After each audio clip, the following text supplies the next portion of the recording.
మనోడు ఆవేశంతో ఎక్కాలని చూస్తున్నాడు, ఎప్పటికి ఎక్కుతాడు?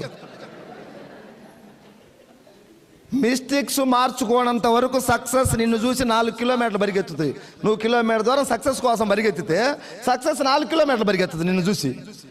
నీ లోపాలను రెక్టిఫై చేసుకో, నువ్వు ఉండాల్సిన విధంగా ఉండు, వెస్టీజ్ సిస్టానికి తల వంచు. సక్సెస్ నీ దగ్గరికి వస్తుంది, నీ కాళ్ళ దగ్గరికే సక్సెస్ వస్తుంది, నో డౌట్. నేను ప్రూవ్ చేసి మాట్లాడుతా ఉన్నా. 5.5 years నా జర్నీ. ఏ రోజు కూడా నేను ఎక్కడికి పోయి దండం కూడా పెట్టలే. ఇది మళ్ళీ మీకు ఎవరైనా భక్తులకి మనోభావాలు దెబ్బతింటాయో నాకు తెలియదు. నా పాలసీ నేను చెప్తున్నా. నేను ఎక్కడికి పోయి దండం పెట్టలేదు, ఏ చర్చికి పోలేదు, ఏ మసీదుకి పోలేదు, ఏ గుడికి పోలేదు. మానవ సేవే మాధవ సేవ, పనియే ప్రత్యక్ష దైవాన్ని గుండెల్లో పెట్టుకొని పనిచేస్తే 20 lakhs ఈ డిసెంబర్కి అమ్మసారి వెళ్ళిపోతా ఉన్నాడు. ఏం కావాలి మనకు? 10 మందికి ధైర్యం నూరిపోస్తున్నాం, 10 మందికి ఇన్కమ్ ఇప్పిస్తున్నాం, 10 మందిని నడిపిస్తున్నాం, మనకు డబ్బు వస్తుంది. ఇంకే